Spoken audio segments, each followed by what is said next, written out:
Now 3rd down and 13. Blitz coming. Prescott able to get out of the end zone. Airs it out for Lamb. He's got it. He's gone. Just hear me out on that. That'll come back in actually really soon. But how about them Cowboys, guys? What else can I say? And Shador, he's the next thing, bro. First Browns quarterback since '95 to win their first start. What else can I say other than that? And the Chiefs are back, guys. We're all done. We're all done. But yeah, let's get to that play of the day thing. Another trick play.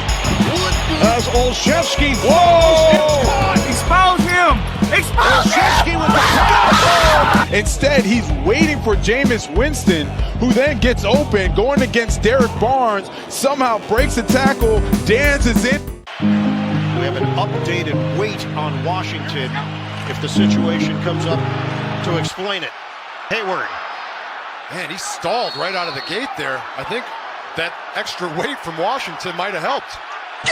Steelers think they have the first down. The Bears disagree, and the officials agree with the Bears. On the half-yard line.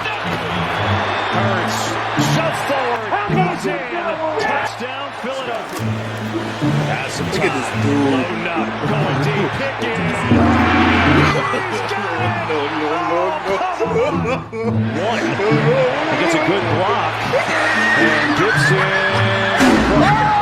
Comes pressure from Witherspoon. In trouble is Ward. Down to go. And Byron Murphy has 7 guys on the line of scrimmage. And the pushing for the Lions. Lit up. Football is loose. And the Cardinals with Walter Nolan. Set a new standard last week. They're going to go for it right here. 4th and 1. Lawrence rolling. Lawrence to the end zone. And it's incomplete. But for a stop. 3rd and 4. Lawrence. Extra O-lineman in the game, playing tight end. Look at all these in the backfield. Here's the handoff. Cut up and over. Deficit. If you make it. Mahomes. Got it. He's been incredible on 4th down as well. 5 down, 5 down. Here we go. Someone's got to win one-on-one. Mahomes passes, and it's caught. What a catch by Rice. Now it's the kick is good. 31. And they don't get no yards. They get a loss of 2. 7 yards to win it. And the kick is good. Kansas City survives.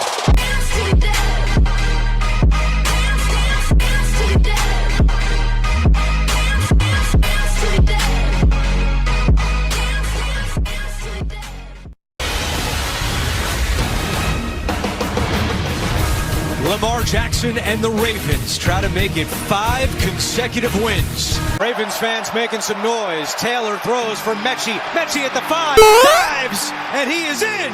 Touchdown! Ravens break the huddle quickly. Jackson takes the snap. Henry up the middle. Henry's in!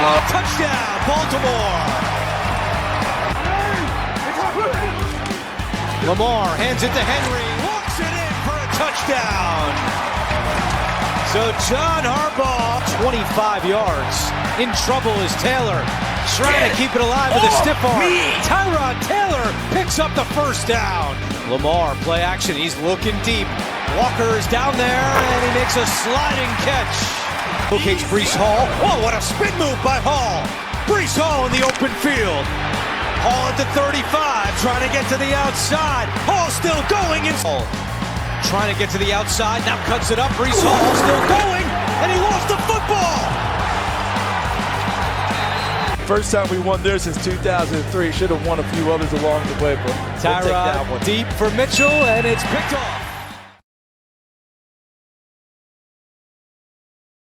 And with that, what is going on, guys? Welcome back to the Fun NFL. Please like and subscribe. Hope you guys enjoyed all those games from Sunday. And the first of those was between the Jets and the Ravens, in which the Ravens, I think somewhat, if I'm not mistaken, yeah, they're technically in first place in the AFC North with this win over the Jets. While it was not a clean win, as they didn't really do much on offense the entire game. Their defense continues to dominate. It's now, if I'm not mistaken, their 6th straight game allowing less than 20 points. That is some record they've set in like the past 20 years. I don't really know. The Ravens defense is playing great though, taking care of another bad team. They will be hosting the Bengals on Thanksgiving night, hopefully against Joe Burrow, because I mean I don't know what else the Bengals have going for them right now.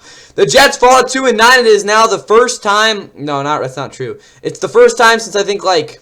I'll get to that when I need to. But the Jets are not very good. We all know that. Tyrod Taylor we'll get to in a minute. But this Jets team's trying to just figure things out. They have the Falcons next week. Please beat them. That would be very, very appreciated by me. But, again, you can't have everything, so I can't really be stupid about that. But, yeah, I don't know. The Jets kind of put something up. Best case scenario for them in this game, I guess. But for the Jets, takeaways I have for them is, again, this is what I was going to try to get to there. They're 2-9 for the first time since 2014, so even though they haven't made the playoffs in 15 seasons, again, they haven't been this bad outside of the 2020 Mean Team season, where they were 0-13. Don't even get me started on that. Since 2011. So, again, you got to have that in mind. Also, biggest thing from this game that I really honestly even cared about was the Breece Hall fumble. Again, he had like a 40-yard catch and run there where he kind of made something out of nothing, which he usually does do. Then he fumbled on the next play, bro. What a freaking idiot, bro. Like, I mean, you're the best player on this team. Like, what are you doing?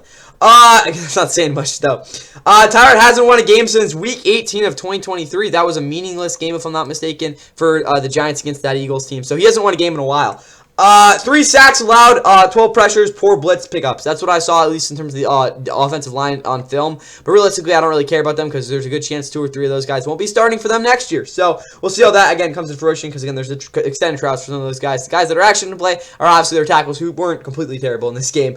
Isaiah Davis was not good. Mechie is playing. Again, he's playing himself into a new contract for next season. 6 for 65 and a touchdown after a game last week where he was a useful receiver. Obviously, he probably won't be on this team next year, but if he is, I mean, again, maybe he's playing himself on a contract for another team. Who really cares? He's trying himself out this season. Donnie Mitchell, again, he was out there, but he's an absolute brick. He's a donut out there, even though he can't make plays, even though he doesn't.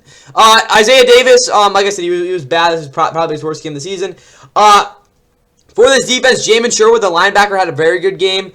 It's also their 5th game overall with under 300 yards as an offense this year, which actually isn't as bad as you might think, but it just was something to mention. Tyler's still miles better in this offense than Justin Fields. That's the overall takeaway you can take away.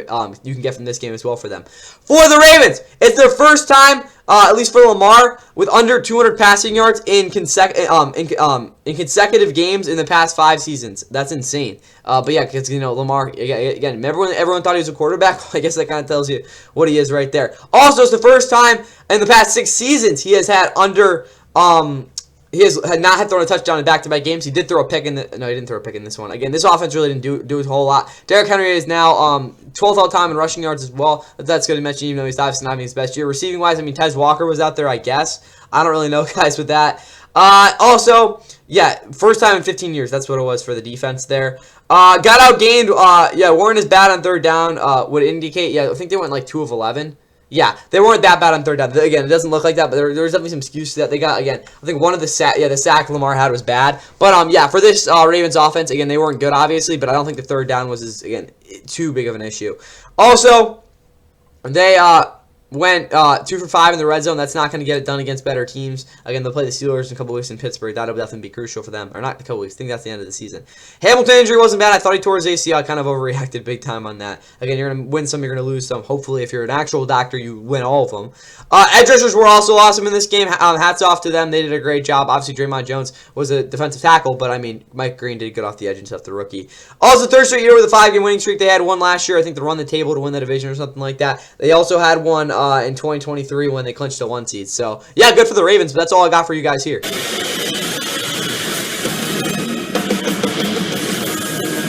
From Cincinnati, CBS Sports presents the National Football League. Guard, 2nd down 4, and that is picked off on the play. Grabbed by Geno Stone. Blockers ahead, including Knight. Receptions a year ago. Here we go, 1st and 10, escaping traffic. Wide open, Henry. That's a Patriot touchdown. Baltimore. Brooks was the back. Flacco will go underneath. Oh, it's picked up. That's a pick 6. Kiss him goodbye. And he's got the accuracy, and he got it. New career long. May. Oh, stuck again. They're pushing. He's not going to go through Osai. Come off in a cart. We'll try to follow up. 1st and 10. With Flacco to the end zone. Caught! Touchdown! Mitchell Tinsley. Chase Brown, 4th and 1. He's got the first down. Down in 7. Here comes the blitz. Hawkins on the fly and caught. He got it in there. Tinsley makes the grab. Play clock at 2. Flacco, they're bringing everybody. Hit as he throws and broken up, incomplete. Jones knocked it away. Gesicki was in the sight. Alright guys, our next game was not the greatest as the Patriots won an ugly one in Cincinnati. We'll again whip out the playoff picture. No Diddy. Tomorrow? No, not tomorrow. Wednesday for the Power Rings. Dang it, guys. Thanksgiving is so close, guys. I don't even know what day it is right now. I think it's Monday. Yeah. Anyway, though, ugly win for the Patriots here. They're now they have the most wins in football. They're the first team this season to get the double-digit wins. Again, I think they did that the same season back in 2019, the last time they made the playoffs. No, they made it in 2021 too.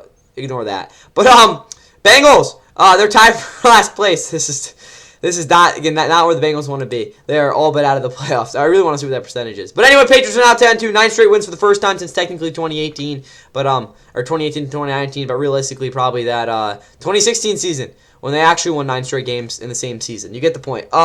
They're playing well, even though this wasn't a great game for them. They will have to have their talents go out against the Giants next Monday night. I don't really care. We'll talk about them when we need to. Not really anytime sooner. Bengals. They got Thanksgiving night against the Ravens. Jesus. Anyway, though, for the Patriots, biggest takeaways I had for them, it's their second straight win in Cincinnati by 6 or 7 points. They won 16-10 to open last season here, so I mean, I guess that's something. Not for the Bengals though. Also, it's very clear that Trayvon Henderson's their best back. I understand he was about as useful as a donut on the goal line. But that really doesn't matter because, I mean, yeah, Ramondre Stevenson was trash. I mean, there's no other way to put that. Henry was a good boy for fantasy, 7 for 115 and a touchdown. I mean, I challenged him. I mean, Jawan Johnson still got 10 points, but I mean, Hunter Henry like 30, so I can't really complain. Again, I wasn't really expecting him to do this, but I mean, the fact he did was awesome. I mean, I did start Stephon Diggs too, so we're not going to really talk about that. Also, it's, yeah, Booty looked off. He did not look like his normal self, probably because he's still injured. Why were they playing him? Who really knows? It's the Bengals. You don't really need him to move the ball against this defense. Drake, he still hasn't thrown for 300 yards, but again, if you want him to win MVP, I mean, that's all you. Again, that. Marcus Jones, yeah, he was at his most dynamic game since 2022, or he looked like that, considering that pick 6 he had. Also, decent pressure, bad blitz, handling slash hot routes. That's really overall the preparation from this offense. Realistically, I don't care how this defense played. They were going against a poverty franchise, at least from what we've seen so far this season. I can't really say much else there. They're 1-8. They've lost 8 of 9. Like, what else am I going to tell you guys? Offensively for the Bengals, Flacco can't diagnose blitzes on third down. Huge issue for the offense. Yeah, they went 3 of 13, and I don't think any single of the ones where they passed on it were remotely successful outside of one where I think, I don't know, was it Tinsley made a crazy catch or something like that. I would be stunned if Higgins plays on Thanksgiving. Yeah, there's no way he does, guys. He's probably, I'm going to be honest with you guys, I think unless Joe Burrow comes back next week, I really don't see why they would play him for at least a couple weeks now. Chase Brown, yeah, continues to trend up. He had another solid game. I like the way the offensive line did a good job for him. There we go. That was really broken grammar. Yossi Vaz hasn't been playing great, but again, his injury is way more important than I think people would think, because he is their third receiver, and he also gets guys open, even though, I mean, they didn't have Jamar in this one. But again, you hope he doesn't need guys to get him open. You get the point. Linebackers were phenomenal in this game. That's one of the better things. Again, Barrett Carter, Demetrius Knight Jr., I think they start 3 rookies. I don't really know, guys. They all played well. Again, I'm not going to be honest. Not going to lie, guys. I all thought they were the same guys. No, I definitely saw Knight differently, but you get the point. Geno Stone, 6 and 7 with a pick 6. Not too bad. It was 13 total tackles. But you get the point. Yeah, go for this defense should be who stays around for 2026. Yeah, that's what they should try to be doing right now. Safeties can't cover man either. I mean, Geno Stone was pretty bad there, even though he had the pick 6 and all that. 4-game losing streak for the second straight year for the first time since the 2019-20 seasons, 2019-2020 seasons, which were the first years under Zach Taylor. In both those seasons, they combined for 6 wins. So, kind of tells you the trend they're at right now. But, yeah, I don't know. The Patriots got some yardage, but really didn't get it done because they were 0-2 in the red zone. What the hell are you guys doing? But that's all I got from this game. It was an ugly one. I don't really want to talk about it anymore. Good luck to both these teams next week and not playing bad. I don't know. The NFL on CBS brings us to Chicago. Big matchup today, but Shotgun on 2nd and short. Rudolph to throw it. looking for a big play, sideline, and it's intercepted. On cue, Deshaun Wright, but he plays per game, and they have the most plays on defense. Williams, a strike to DJ Moore, touchdown. Chicago, first and goal for the Steelers. Rudolph swings it out. DK Metcalf turns it upfield, and he's in. Touchdown, Steelers. Williams in the pocket. Williams trying to get out of the pocket. He won't. Loses the ball, and the Steelers jump on top of it. They're in. The Bears had gone 3 straight games without a giveaway. And it is really close. 4 minutes to go. First half. Williams throws it, and it's caught for the touchdown. Loveland. And they run it to Gainwell. Kenneth Gainwell. The speed. Lunging to the pylon. Touchdown, Steelers. Pitch it to Warren. Nobody there. 2 touchdowns. Turns this into a 3rd and manageable. Flags are down. Williams downfield. Open man. Touchdown. DJ Moore. Rudolph looking. Rudolph is sacked. Ball's out. Ball is rolling around. Who's got it? Bears had a shot at it. Handoff. Manungai. He's a hammer. Then to settle for the 3 now. From the gun, double clutch, touchdown, Freiermuth. 6 yards, Rudolph throws, and it's tipped to the line of scrimmage. It's over. The Bears defense comes through. And the Windy City gave us a windy game at, not really, that was not good, guys. What am I doing? Anyway, though, Bears, they're off to their best starts in 2018 as they have now won 4 straight. I might be right on that. But anyways, they're now 8-3. They have not been this good since 2018. And they will probably lose next week. But they have the Eagles on Black Friday. And it's probably going to be a battle for... no, that's not true because they probably won't even win the division. Just forget everything I just said there. But anyway, except the part they're playing the Eagles because we'll get to that on Friday. But 31-28 was the final. They spotted the Steelers a scoop and score because Caleb Williams still doesn't know what he's doing most of the time, even though his numbers aren't too bad. If he doesn't throw for 4,000 yards, I don't know what I'm going to do. But the Steelers are now 6-5. They have lost 4 of their last 6, something like that. They're going to be hopefully losing. That's my guess. I don't know. They're playing someone next week, and it's probably not the greatest team. Oh, they got the Bills. Yeah, they're definitely going to lose. Jesus. But anyway, look at the standings. The Steelers are now neck and neck with the Ravens for the division. And the, where are they? The Bears. I'm on break. All right, now still a half game up on the Packers. But these 2 teams playing Thanksgiving, and this team is probably going to lose, hopefully. I don't know. No, I actually want them to win. But yeah, you get the point with that. I don't know. Maybe not because they'd have the tiebreaker. Whatever. We'll get to that when we need to. That's for, what now? Wednesday. But, yeah, takeaways for the Steelers, guys. What do we got? Explosive plays from running backs are very interesting. They've had back-to-back weeks where those guys have been able to make plays. Obviously, Jalen Warren, not, again, my majority of that, but still at the same time, again, the 55-yard run from Kenneth Gainwell on that geeked out play call where the cameraman missed it and all that, and on tape, it still wasn't even that great of a play. The explosive plays are good for this offense. They really need it. They need some madness in their games versus the Ravens. I really think that's the way they win this division, to be honest with you guys. Obviously, they're not a better team than the Ravens overall, but again, they have been able to have their number the past couple of years, so that's definitely something to look at. Even though they did lose both games in Baltimore by technically 3 scores the past 2 years. And yeah, it's not impossible considering, Baltimore hasn't really looked that great at all this season. Again, I didn't really talk about in this last game because it's kind of a joke against the Jets, but that is something that, again, we're going to continue to watch. Considering I honestly think I'm a little overplaying it because I think that the offense is really the main issue with that, but you get the point. Well, we're not talking about the Ravens right now. No real passing concept that threatened down the Bears downfield. Partly of that, the reason for that is that DK Metcalf was awful in this game, and they really don't have any sort of guy that's a true deep threat. I mean, obviously DK at some points, but again, when he's your number 1 guy, he's not really the guy you want to have doing that. Calvin Rawson, I guess, was out there. Also, Mason Rudolph, I don't think completed 1 pass more than maybe 15 yards downfield, more than like twice. Who knows, though. O-line was solid at maintaining protection on 3rd down. I wouldn't say they were exactly great at sustaining prolonged wins exactly, but they were able to, again, maintain their blocks pretty well. D wasn't good enough, but solid pass coverage. I think that was definitely something to look at least in a decent light. But yeah, this defense didn't do enough in this one. They did give up 328 yards. I guess. Who knows? For the Bears, Caleb did have a decent game. He continues to do improve timing. Progressions have been somewhat uncommon, especially on that play where he took the safety. Jesus, he had a guy underneath wide open. Like off of 2 drops. It was pretty bad. Or 2-step drop. Best starts in 2018, blah, blah, blah, blah, blah. Yeah. Again, also, if they win on Friday, it'll be their first winning season since that season, back in 2018. Even with decent pass game, surprised the ratio with the ground attack. Yeah, again, this is the bread and butter of their offense most of the time. Again, I was a little bit surprised by how they use it. Obviously, Kyle Monangai is way better than DeAndre Swift. I think we can agree on that at this point. Montez Sweat is the guy. He had 3 tackles, 2 sacks, a forced fumble, and he also recovered it. Yeah, he had himself a game.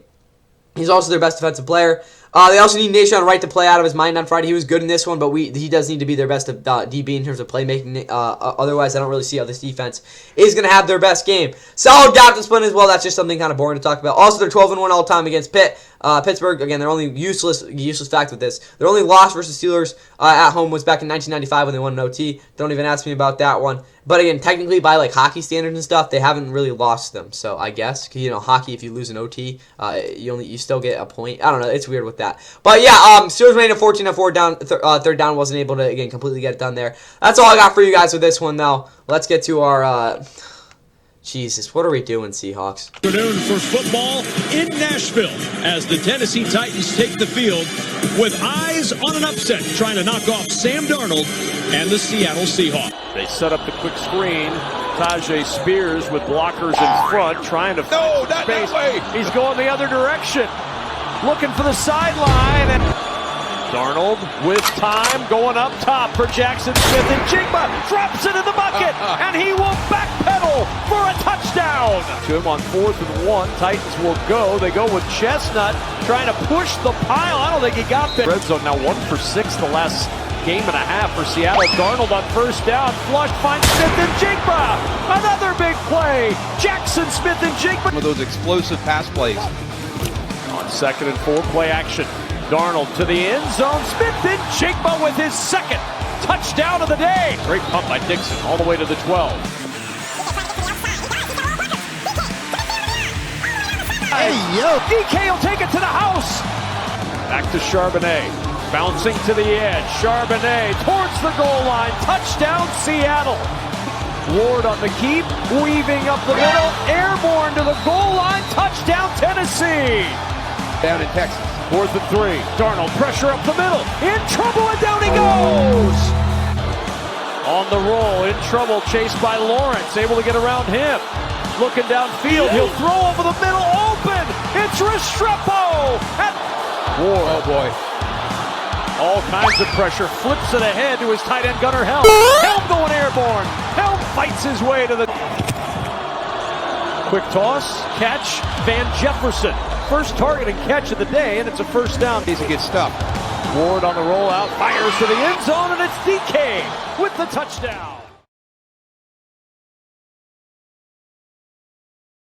In one of the games of the 2025 season, the Seahawks bounced back in Nashville, knocking off the Titans 30-24 in a window dressing type of game as the Seahawks took a 30-10 lead in the 3rd quarter and just didn't really have to do much after that. Similar to what the Rams did against the Bucs, which we'll get to way later.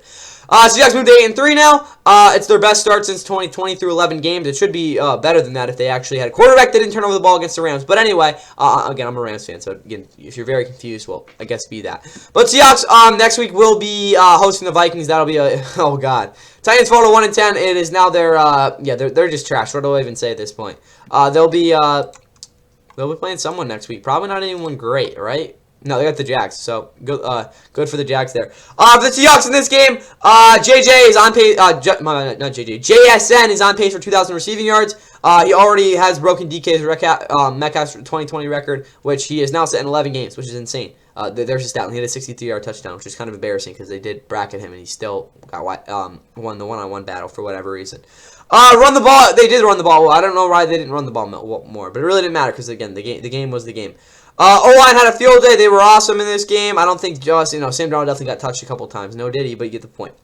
Byron Murphy isn't real. Yeah, I don't know what the hell he was trying to do there, with it, but you get the point. Nick Ward had his best game of the season. It's also their highest pressure rate of the season, if I'm not mistaken, from what I charted. But my charts are sometimes a little off, so maybe it was like a percentile difference from the, I think, was it the Cardinal game?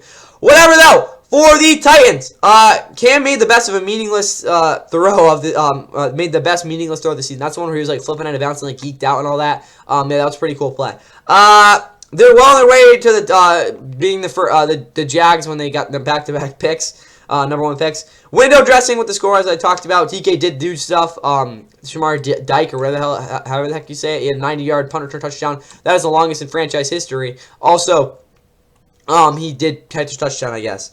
I kind of forgot about that. Arden Key finally made a play with that sack. He's been definitely a tough year for him. And that's really all I got for this one, guys. Not really much happened. We knew what was going to happen, and, I mean, the score doesn't really indicate it, but kind of went the way you would have expected, hopefully. Welcome to Detroit. Jared Goff and the Lions gets set to take on Jameis Winston and the New York Giants. On the toss, Singletary back to Winston, and now Winston fires downfield into the end zone. Touchdown, Wan'Dale Robinson. Now Goff on 3rd and goal. Gets it into the hands of St. Brown, and he forces his way into the end zone for a Lions touchdown. An 8 as Winston throws to the end zone. It is caught for a touchdown. Football. 2nd and 1. Gibbs picks up the Lions. First down, still going. Inside the 30. One man to beat. It's Belton. On 1st and goal, it is Gibbs. Reaches across. Touchdown. 2nd down and 6. Goff's pass is caught.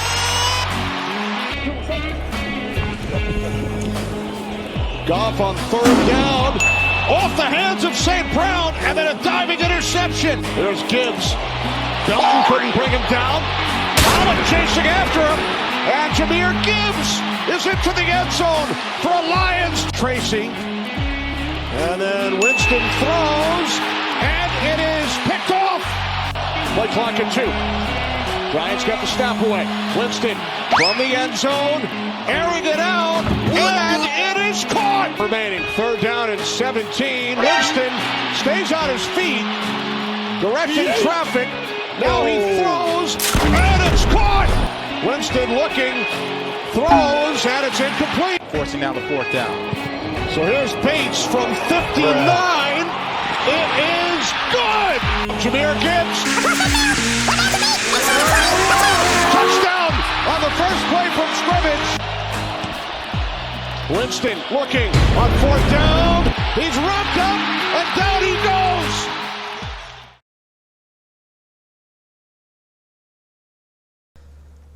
Alright, guys, the Giants have now fired their defensive coordinator, Shane Bowen. There's something else that I forgot to talk about. It might be with the Vikings. I don't really care.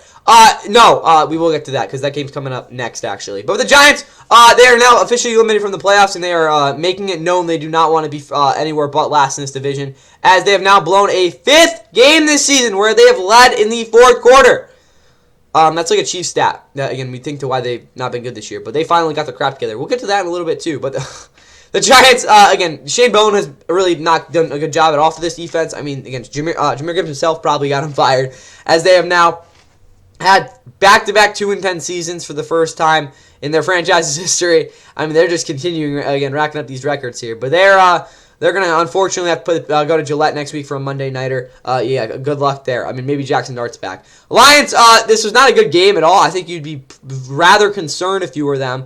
You got the Packers on Thanksgiving Day, a team that is probably going to be better than you. I don't know. They've been playing better than you as of late. Maybe. Who knows?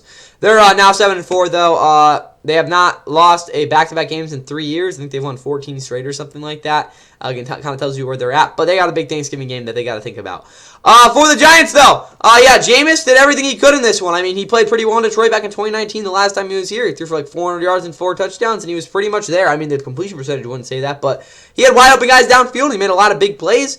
And, yeah, he got it done. It's pretty simple. The pick was really the only issue, and even then it wasn't even that bad. I mean, he did, again, catch the touchdown from Gunnar Olszewski. Again, it was the play of the day. Jameis, I mean, he did what he was supposed to in this offense. Make plays. And, again, that's awesome. Running game was putrid, but who really cares? Because, I mean, they did run it 36 or 7 times, something like that. Wando, 9 for 156 and a touchdown. I was not expecting that to be the play, but, I mean, I guess that's what happened. Theo Johnson, I guess, was out there. I really don't know, guys. And then Daniel Bellinger dropped what should have been a touchdown on 4th down there. Also, this is really just not a good counting by me, but I think they have now had double-digit numbers in the loss column again on the season in 10 of the last 14 years since they won that Super Bowl. Was it Super Bowl 46, something like that. Fifth loss, I already talked about that. Hakeem Nicks, he was the last Giants receiver, or first Giants receiver since 2011, that being Wanda Robinson with 100 yards receiving in the first quarter. Again, you can test that trick play touchdown to that. Fifth double-digit point lead loss this season. That ties a record, if I'm not mistaken. First 10-point. Also, this was in the first quarter for them. They were up 10-0. It's their first time holding a double-digit lead in the first quarter since that Week 9 game back in 2020 when Alex Smith was there and stuff. That was a really good game. I could definitely go recommend rewatching those highlights from that one. Yeah, that was against the Commanders. Winston's first time at the Lions. I already talked about that. Also, they had 500 yards of offense. That's something definitely a little bit underrated to talk about. No, we don't care about Devin Singletary. He's just a jag. And defensively, I don't even want to talk about them. Also, the Giants haven't won a road game since Week 5 last year. That's pretty bad. For the Lions now, yeah, this was alarming. Again, as I kind of talked about already. Goff took sacks. Were they good sacks? I don't really know. I think I only saw 2 of them, so we'll see. Not gonna lie, I probably only watched like 10 snaps of Gallus film and this call. So that's what I'll say there. I'll talk about more of that. Hopefully, maybe not, on Wednesday. Gibbs had 55 fantasy points. I mean, the numbers kind of speak for themselves. 264 total yards. He had 11 catches. I just had no idea about that. But, I mean, hey, until you accumulate points in fantasy, if you know, you know. I'm not, definitely got his in this game, but, like, he still wasn't that great. There's definitely something off about him in this one. Tackles weren't normal. They weren't bad. It just didn't really seem like they were as dominant as they usually are. Again, really more Penei Sewell. Obviously, Taylor Decker's not always the greatest. The secondary isn't good. Yeah, they got exposed. They're not even exposed. They actually got straight up burnt. Hutchinson did his dues. He had the sack. Well, again, that's why he's getting paid a lot. Obviously, a lot of yards, 1,000 yards of total offense from this game. It was kind of a blur. Jahmyr Gibbs kind of was most of that blur. But Giants, you're probably going to be in a blur. You probably were in a blur after last night, but that's all I got from this one, guys. Green Bay, Wisconsin. These NFC North rivals get together. McCarthy and the Vikings, Love and the Packers just about set for opening kick. Straight ahead, got hit at the line, kept on churning and got in. Long distance again, and he's got it again. We'll have it bounce over his head inside the 10, and it hits off him. It's free. Who's got it? Oh, mistake you cannot make. Wilson again reaches for the goal line. Packers make him pay. Linebacker, he's picked up this time. Gary able to get there. Couldn't get him down though. Now McCarthy takes another sack. Sacks 5 straight seasons to start his career. Sean Gary gets there this time and forces an interception. McCarthy down the seam and too tall and picked off. Second interception for the Packers. We suck again.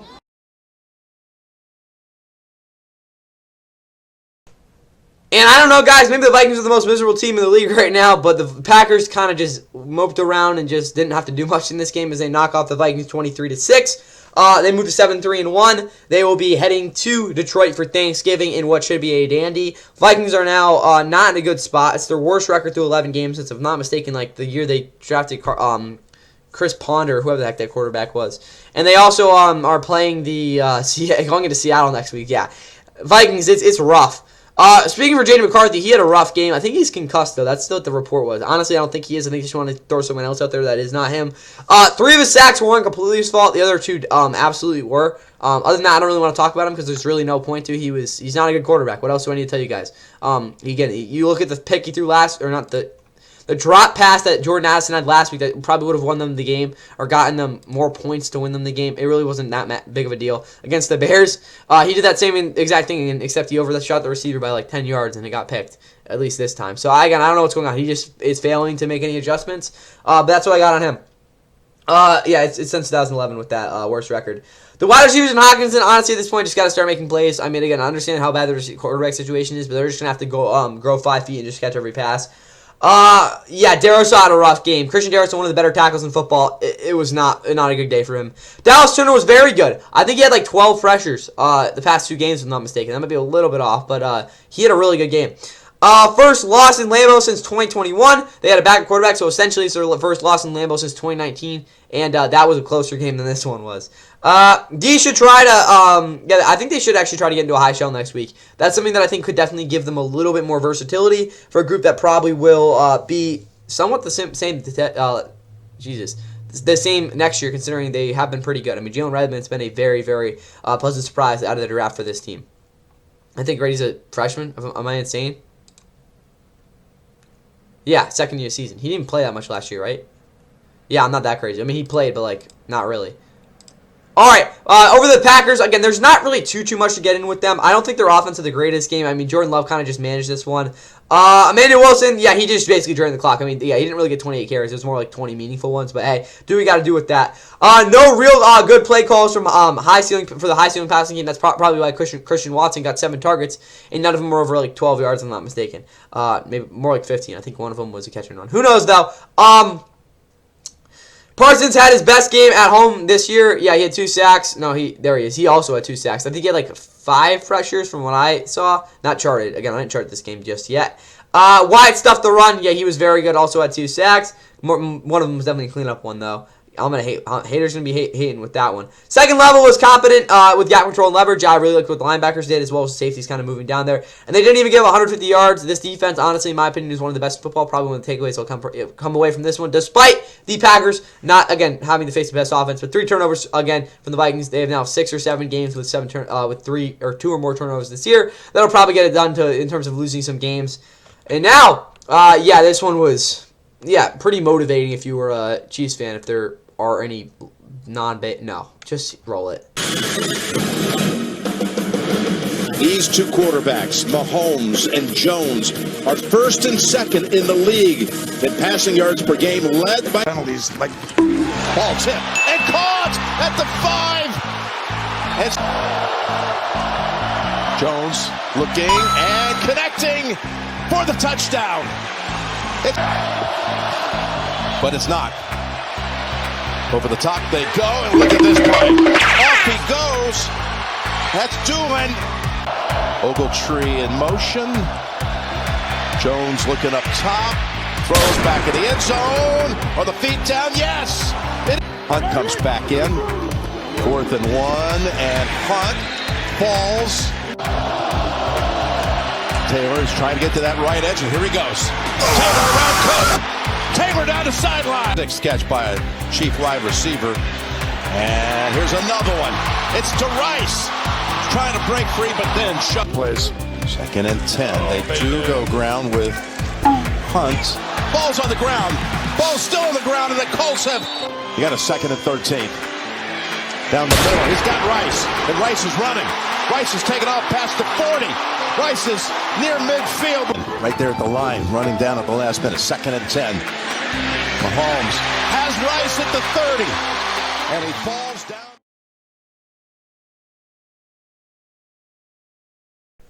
And in a virtual elimination game for the Chiefs in a lot of ways, they were able to gain ground and are now only 3 games back of the Broncos in the division, as now the Chargers are only a game up on them, I guess. I don't know.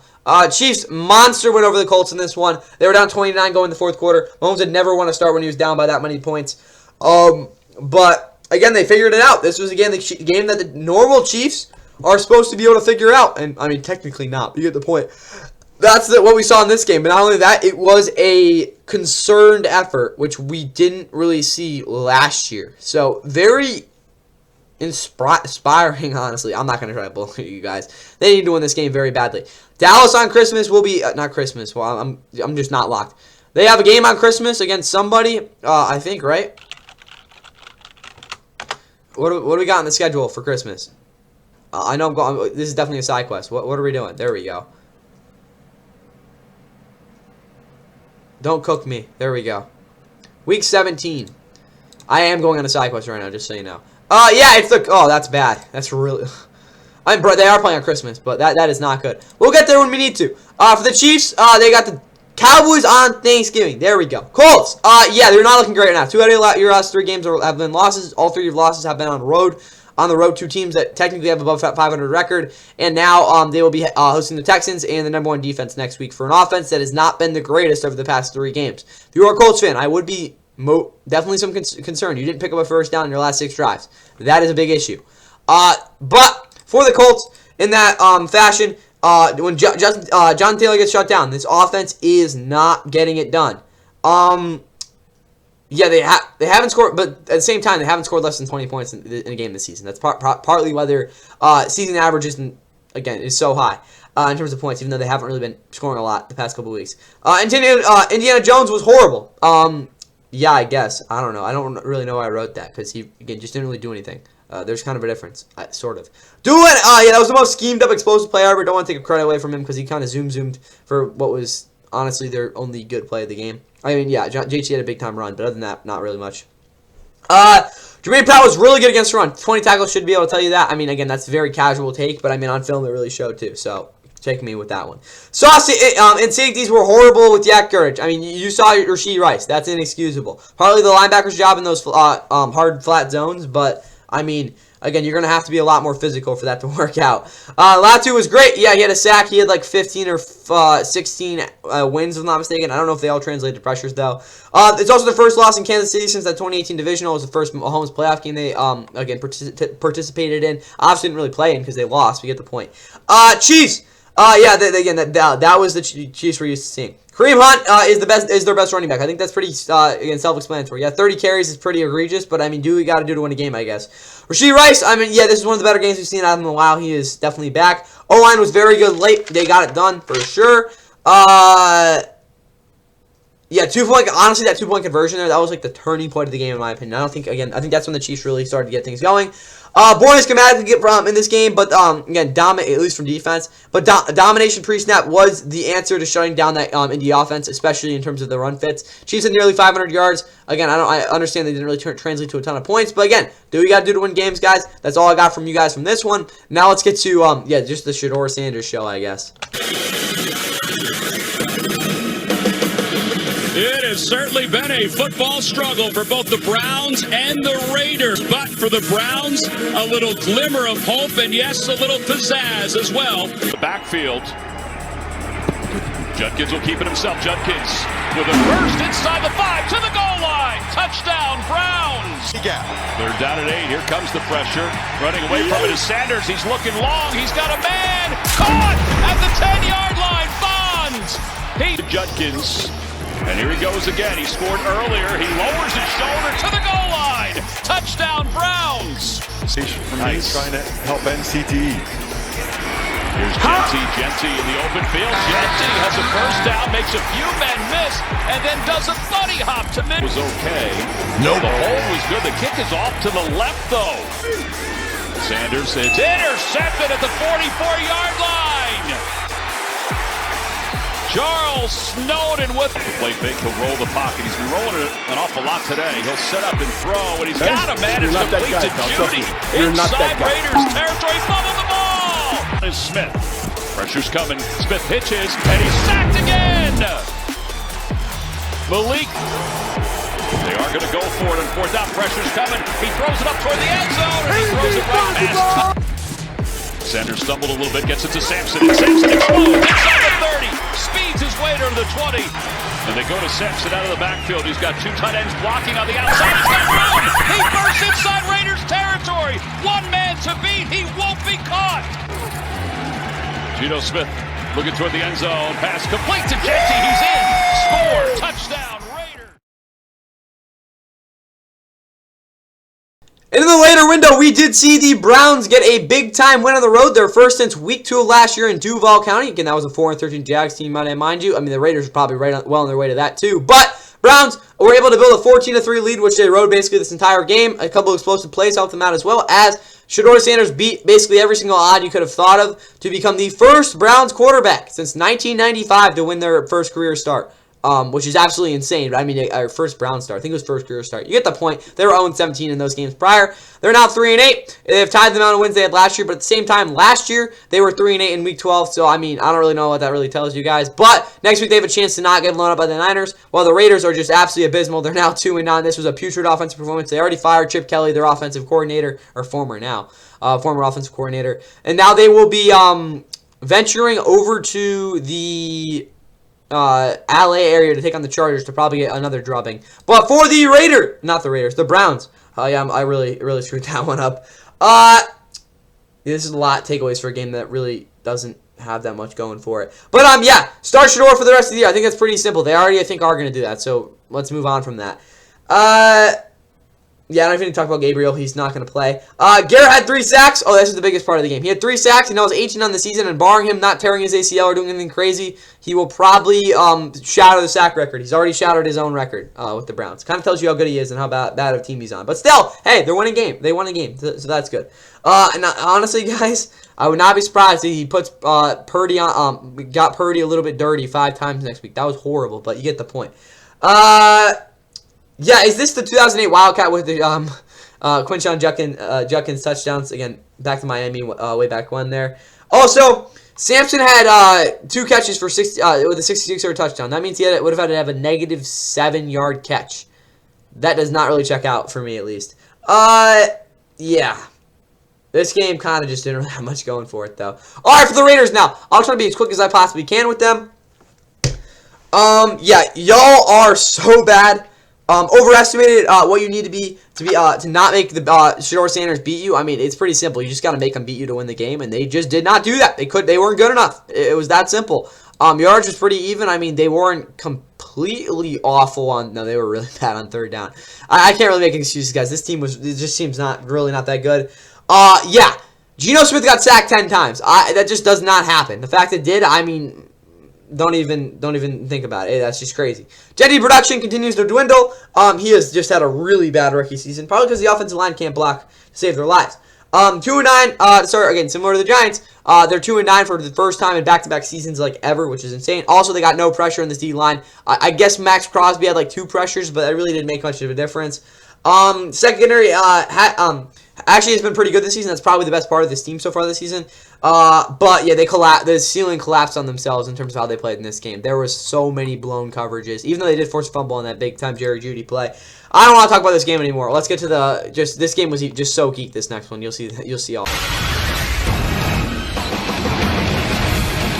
We welcome you to Glendale, Arizona on a 63-degree overcast Sunday as we sit in the lead. As ETN busted free. It's a foot race inside Arizona territory all the way down to the fort. 192 net rushing yards last week. ETN doing it as a receiver. ETN gonna bust his way in. On 2nd and goal, Cardinals landed on the ground attack, and they are in. The kick from Ryland, no good. On his first drive of the 3rd quarter. On 1st and goal, play action to the end zone, and it is picked. What a pick! Garrett Williams. Lawrence scrambling with his legs on 3rd down. Heavy blitz. Lawrence has to work quickly into the end zone. It's Myers. Looks like Lawrence may have changed the play at the line of scrimmage. They just barely get it off, and then it's picked over the middle. Davis Gaither. 3 of 8 on 3rd down. Cards again, rush 4. Lawrence's pass is picked. Buda Baker. Would be about a 57-yard attempt from here. Oh shit, not good. George gonna stroll in for the Cardinals touchdown. Play action, Lawrence to the end zone. Lawrence finding Washington. The end of this game. So they go for it right here. Free blitzer. Brissett just trying to give his guys a shot. Throws it up, and it's incomplete. Job by Brissett. And now they're right on the boundary of Riley's field goal range. Brissett's going to take a shot. Brissett's got his man. It's Wilson. The win for the tie with 6 seconds left. Good snap, good hold. And we are even. Opportunity, so Little now from 52. And the kick is perfect. And zone behind it. Brissett from the gun. Brissett gonna put some air under it. Deep down the field, incomplete.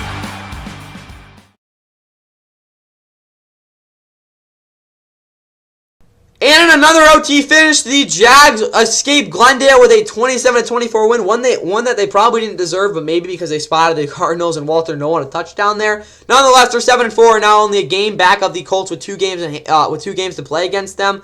One of them they should be able to win in Duval County, considering they haven't lost there since 2014, something ridiculous like that. But nonetheless, they're now 7-4, and they will be heading to the Nashville next week for a big game in which they could actually be in first place in the division after that one. Cardinals fall to 3-8. They have now lost 8 of their last 9 games. Again, outside of 2023 when they started out 1-8, I can't tell you the last time they've been that bad. Probably when they got the number 1 pick back in 2018. After that season, they're 3-13, worst team in football. All that stuff. Cardinals, though, they have not really a great game next week as they will be heading to Tampa for a Bucs team that hopefully will bounce back. I don't know, maybe. You really never know.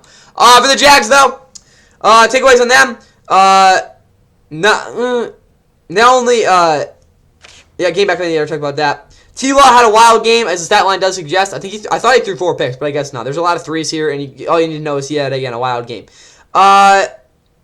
Should stay with the running game, more 2 in carries. Yeah, I was a little bit perplexed by only had 7 carries. I understand, obviously, Travis Etienne did his own thing out there, but like we do need to see a little bit more of Brashard Tuna for some balance and stuff. I talked about like the interesting factor of how it's going to work again after that game against the Chargers. It didn't really seem like they wanted to kind of step into that a little bit more. Obviously, Travis Etienne's their number 1 back, but a little bit interesting with that.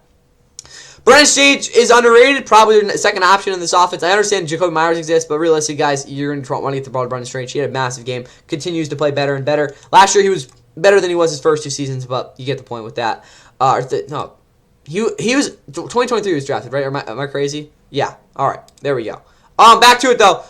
For the Jags, BJJ. No, we have to look at that. Devin Lloyd is really good. And also, I had no idea why they went for that on that 4th and 1. Again, if you remember back to Cincy back in week 2, they lost the game because they went for it on like a 4th and 6. What are you doing? Just take the damn points. That would have ended the game. Most likely. Yeah, they needed a lot to happen in this game as well. Again, they just still won. Again, the fact they had 4 turnovers and still won is just absolutely insane to me. I mean, the fact it still happens in the league is, again, just not really real. For the Cardinals, though, yeah, I know that there ain't really moral victories for NFL teams, but yeah.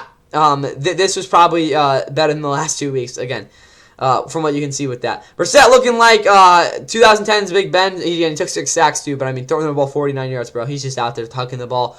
You obviously see Michael Wilson with a pretty damn good game. Again, he's just getting 15 targets is just crazy. Safety's had a hell of a game. I think that was probably the only part of this defense that showed up for the whole game, but, I mean, I guess you got to do what you got to do. Ryland's missed kick was brutal. It was like a 20-something yarder. Again, what are you doing, bro? Need balance to compete over the next 3 weeks. Yeah, they have a brutal schedule. Hopefully they don't get blown out. Who knows, though. McBride should be activated better as a blocker. It's not the fact that he isn't being utilized. It's just the fact they're not really utilizing him the right way. Probably because they're not running the ball either. Donovan Knight, again, was pretty bad. Again, the Cardinals still had a decent amount of yardage, though. Again, the fact they were 1-3 in the red zone and kind of were bad on 3rd down kind of cost them in this one. That's all I got from you guys in this one, though. 4 turnovers from the Jags still gets them a W. And now let's get to a very irrelevant game. One of the great rivalries in the NFL featured here in the Deep South. The Saints and the Falcons meet for the 113th time all time. We do. They're beginning a little bit more comfortable with Shuck in the controls. Kamara lost the ball, and D. Alford recovers it. On the move, down near the 30. It's Blake Grupe, who had a very rocky start to the season. He has been much better as of late. But 3rd and long, 4-man rush. Cousins has that ball knocked away into the hands of his lineman. Elijah Wilkinson in the red zone of the NFL going. Cousins, pressure picked up. End zone shot, touchdown. Robinson picks up the pressure. Move, and the touchdown. This from 47. And Ruby is wide right hill. From the 1.5, rolling, he can throw it if he wants. He will. It's batted into the air and incomplete. Over the head of Taysom Hill. Runs it down and throws it away. Cousins wants to take a shot. It's Mooney. It is caught. It's a touchdown. Shades of 2024 has come down at 15. They got to get to the 44 to keep this game going. Shuck on the move. Is it behind the line? The lunging attempt. Of the last 4 games, it's been pretty phenomenal. Like 5+ in every game. Olave's the target. It is going to be Watts instead.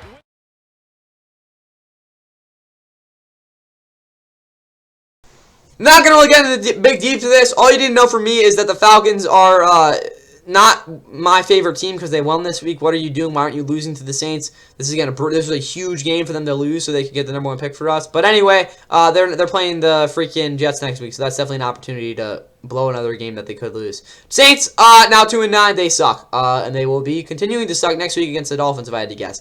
But for the Falcons, explosive plays. Kirko Chainz put back to last year, I guess. That was a beautiful touchdown to Darnell Mooney.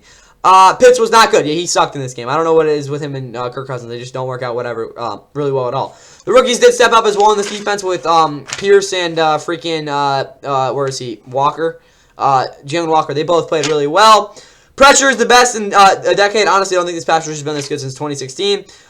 Get back to losing. Obviously, it also snapped their 5-game losing streak. Really, nothing much else to say there. For the Saints, their third. I don't know. They were like 0-3 in the red zone. They were so bad, guys. Like it's really hard to watch.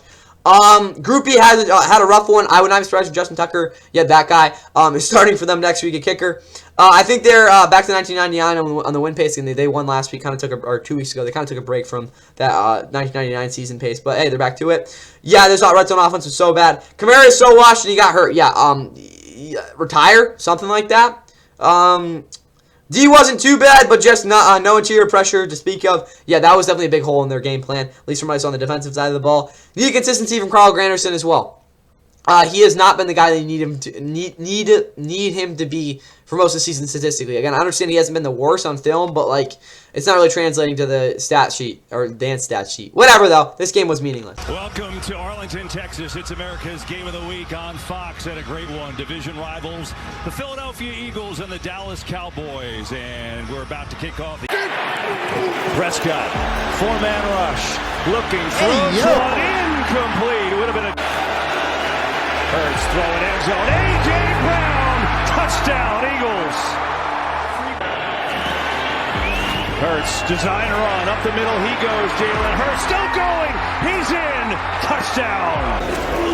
Prescott looking, firing. It is caught over the middle for a first down. And the ball comes loose. And the Cowboys jumped out. No, it's still loose. Get a little momentum going your way. Scavante turns over. He lost the ball. That is on the floor and is picked up by Zach Ball. Get to the 40. Hurts loading up, going deep. Devontae Smith comes back and gets it. Oh, Devontae Smith. Prescott looking. Oh, rolling traffic. It's intercepted. Reed Blankenship picks it off in right in his face. Steps away, pointing, throwing. Good play. Turpin makes a catch. Oh, and a good move. Cavante Turpin. Look at the speed. Prescott looking to throw.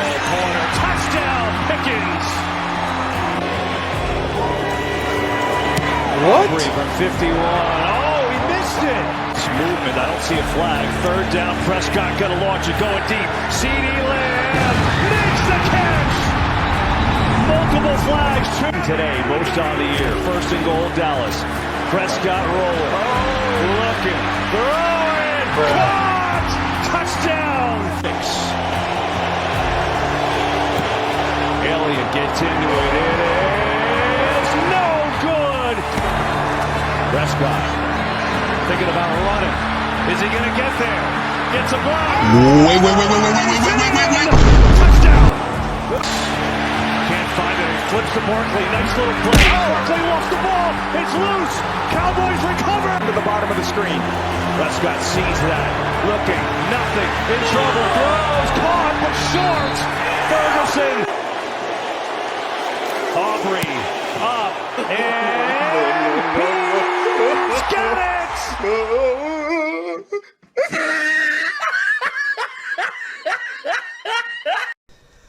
Oh boy, how about them Cowboys? That was insane. I mean, the fact the Eagles didn't score after, like, what was it, the third drive of the game is just insane in itself. The fact that the Cowboys still almost blew that game is just insane in my own in their own right.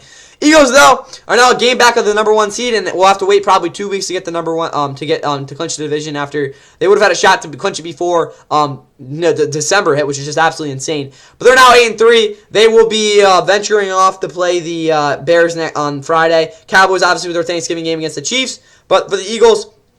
End up snapping their 4-game winning streak. It is now their worst record through 11 games since 2021. That season they got trounced by the Bucs in the playoffs. Meanwhile, again, they got trounced by them in 2023 too, so maybe that doesn't mean that much. But for the Cowboys, they're back to 500. It's first time they won back-to-back games all year. Never mind you, in 6 days, they have a chance to win 3-10 if they're able to beat the Chiefs, which I don't know is the greatest. I think that Chiefs and Cowboys game, though, will be a very good one. I anticipate to be like that one back in 2021 when the Cowboys played the Raiders.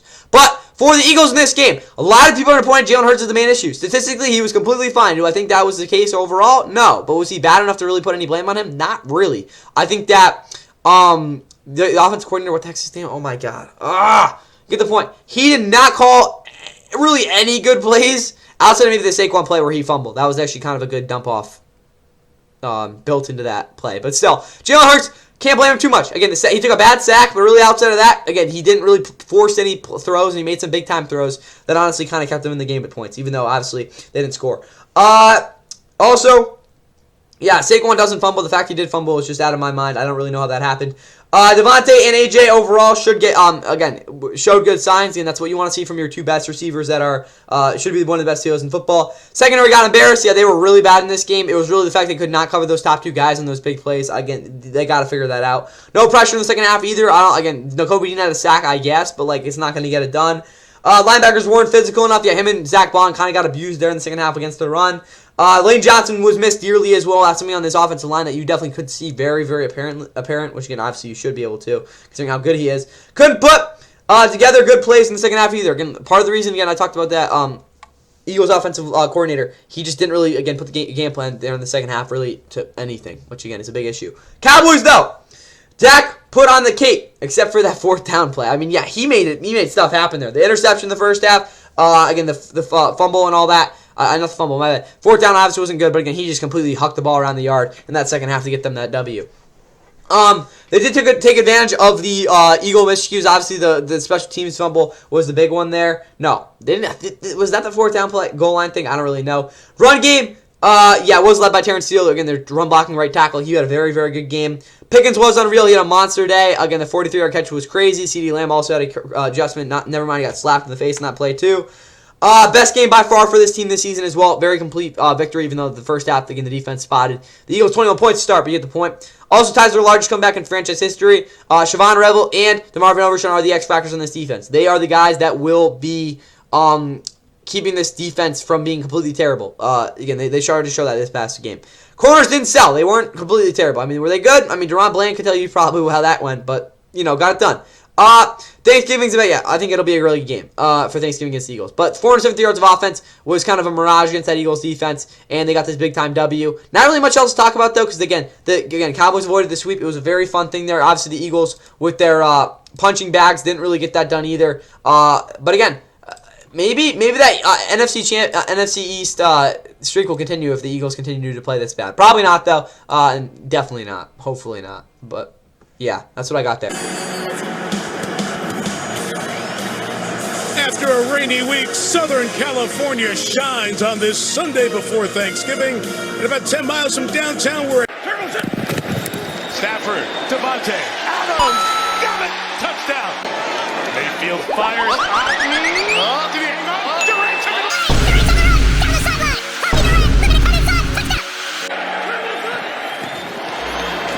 Stafford, rocket to the end zone, touchdown, Parkinson. Second and 4, Mayfield, the middle of the field, touchdown, brought in by Johnson. 24, behind snap that he brings down, Devontae, Adams, got another one, touchdown, Rams. Oh, and you can't even get space to let it go downfield. Now he does. He goes down, grabbing his arm, passes it. Same look, pressure again, Yaya Diaby chasing Stafford, instead taking points this year. 4th down, Bridgewater goes down.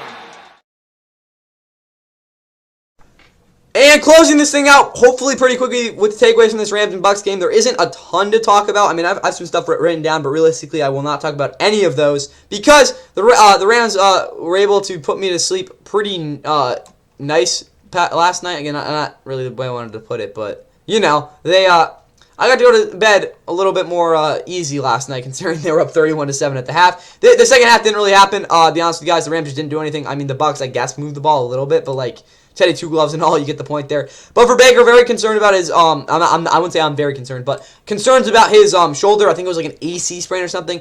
Remember back in 2021 where he had that issue and then he was absolutely abysmal after that. I think it was a similar part of the season as well.